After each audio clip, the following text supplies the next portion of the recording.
Hello, Palsy here. Today I just want to talk about something that I run across a lot in my practice, my specialty facial therapist practice up here in Seattle with patients.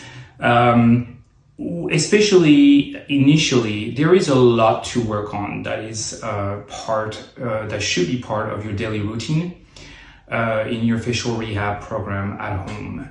There's so many different areas to address in order to feel like the whole face relaxes enough to allow more movement and feel more relaxed overall and feel better, because that helps decrease the pain.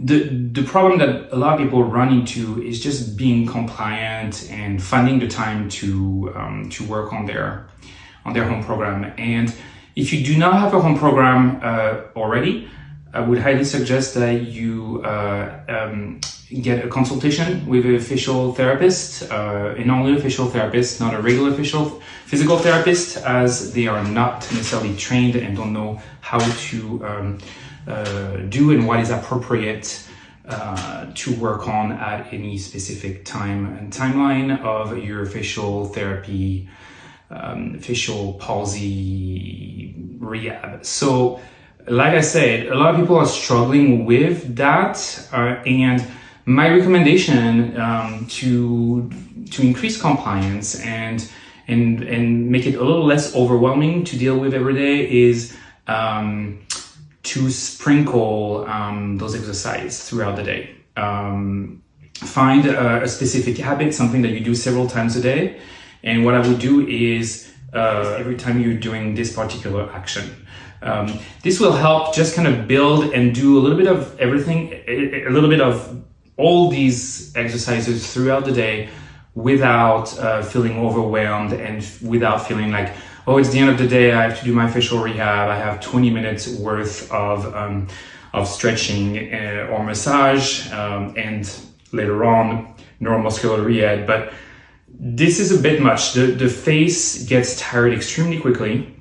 Even if you do more than, I would say, 3 massages, your face might be already feel like extremely tired. So I don't recommend doing your facial rehab that way. That way works well for if you're dealing with any other orthopedic musculoskeletal condition in your body, and you're having, if you've had physio before, physical therapy, and we're given a home program, that is fine to do a lot of these exercises all at once. But for the facial rehab, considering and especially with the weakness of the face initially at that time, I would just spread it out throughout the day. I think that is the best advice I can give you.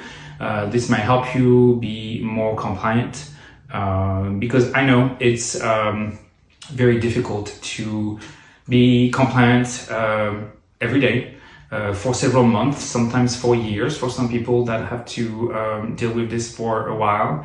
And I had a patient this week that was somewhat apologizing that he was only 90% compliant, and I was, it's pretty rare when you're a physical therapist, you see a lot of people being non-compliant with what you're showing them and teaching them and encouraging them to do in order to address their symptoms. And to be honest, 90%, I'm pretty happy with that. If he was doing his exercise 90% of the time, it's that he should, that's pretty good. So, and again, when you work with a therapist, you're not doing this for them, you're doing that for you. So that's also something I want you to remember. So anyway, I hope that's helpful.